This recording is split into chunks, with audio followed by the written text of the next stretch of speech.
A segunda fase das obras de Machado de Assis inicia-se com Memórias Póstumas de Brás Cubas, onde retrata a miséria humana indo até o seu último romance, que é o Memorial de Aires, o livro da saudade escrito após a morte de Carolina. É nesse período que se encontram suas mais ricas criações literárias. Diferente de tudo quanto havia sido escrito no Brasil, Machado inaugura o realismo. O estilo realista de Machado de Assis difere de seus contemporâneos porque ele aprofunda-se na análise psicológica dos personagens, desvendando a fragilidade existencial na relação consigo mesmo e com os outros personagens. Memórias Póstumas de Brás Cubas, portanto, figura aí como o principal livro do autor, a principal obra, porque ele inaugura o realismo, mas, como eu disse anteriormente, um realismo com uma pegada psicológica que o difere dos demais realismos que se produzia aí ao longo do mundo, ou pelo mundo. Por isso, muita gente vai dizer que Machado de Assis, desde a primeira obra realista, já cria um desvio do realismo. Como assim? Desvio é o conceito de literatura quando você, no lugar de seguir plenamente o movimento, você modifica, você cria algo que é original, algo que se difere dos demais. E esse desvio, quando bem feito, muitas vezes é o que traz o valor da obra.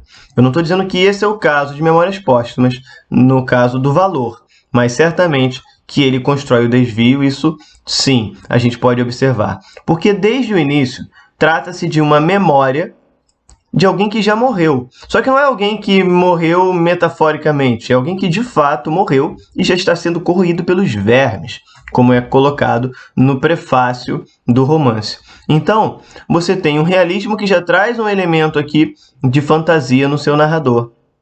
E, como ao longo do livro, ele normalmente trabalha o que a gente chama de ironia machadiana, que é você dizer uma coisa, na verdade, querendo dizer outra, deixando outra subentendida, ou não dando clareza sobre os assuntos, você poderia estar iniciando aí ou penetrando no que vai ser chamado mais tarde de literatura impressionista, porque o autor, por meio de um narrador que brinca com o seu leitor, ele vai fazendo imersões sobre a sua perspectiva do mundo, a sua perspectiva das coisas que o circundam. Isso que está presente na obra Memórias Póstumas vai se tornar evidente em Dom Casmurro, que é aí talvez o livro que traz a maior polêmica na literatura brasileira acerca de uma traição.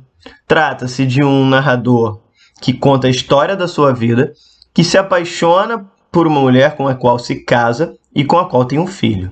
Mas surge a dúvida de que se ela o traía com seu melhor amigo. O livro acaba sem que essa dúvida seja respondida, afinal, o narrador, nesse caso, é personagem.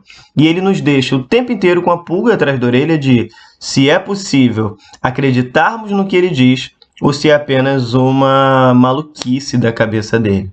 Essa dubiedade presente na narrativa do Machado de Assis seria também mais um indício aí de uma literatura mais impressionista. Mas o ponto é que você precisa saber reconhecer que Machado de Assis sempre trabalha, a partir dessa segunda fase, com essa ideia da ambiguidade, a que chamaremos de ironia machadiana.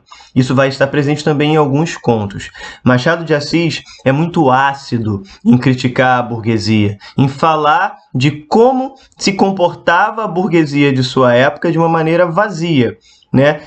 Que proporcionava uma série de mergulhos psicológicos sobre aquela vida meio que sem sentido, sem explicação. Isso vai ficar muito evidente em Memórias Póstumas de Brás Cubas também.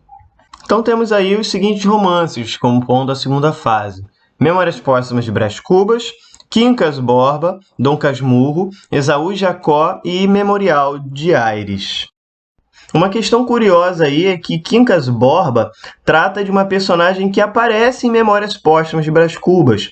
É como se ele aproveitasse uma personagem coadjuvante como protagonista do seu próximo romance. Isso é muito comum no que a gente vai encontrar no realismo francês com um autor chamado Balzac, que chega a escrever o que a gente chama de comédia humana, porque são centenas de romances que aproveitam personagens reais em algumas histórias, protagonistas de alguns romances são coadjuvantes de outros, a interação ela vai se construindo à medida que os romances vão sendo escritos, você tem quase que a construção de um mundo paralelo à França do seu tempo, sendo construída aí com a tal Comédia Humana de Balzac. Claro que respeitada as devidas proporções e dimensão do trabalho, a gente também vê isso nessa transferência de um personagem coadjuvante de uma obra para protagonista da outra. Há aqui uma lista de obras que ele traz contos para a gente, né, que o Machado de Assis traz os seus contos, que também ganharam muita relevância, muita ressonância, à medida até que o Machado, o autor, foi sendo estudado pela academia. O seu brilhantismo foi se tornando cada vez mais evidente à medida que líamos esses contos. Então temos aí Papéis Avulsos, em 82, lembrando que é um ano depois, né, do Memórias Póstumas, Histórias Sem Data, de 84, Várias Histórias, 96, Páginas Recolhidas, 99, e Relíquias da Casa Velha, 1906. Nós falaremos sobre esses contos numa próxima videoaula, onde penetraremos com mais detalhes aí nesse gênero específico. Então é isso, pessoal. A gente fica por aqui e a gente vai tratar de mais Machado de Assis numa próxima videoaula. Grande beijo para você e até lá!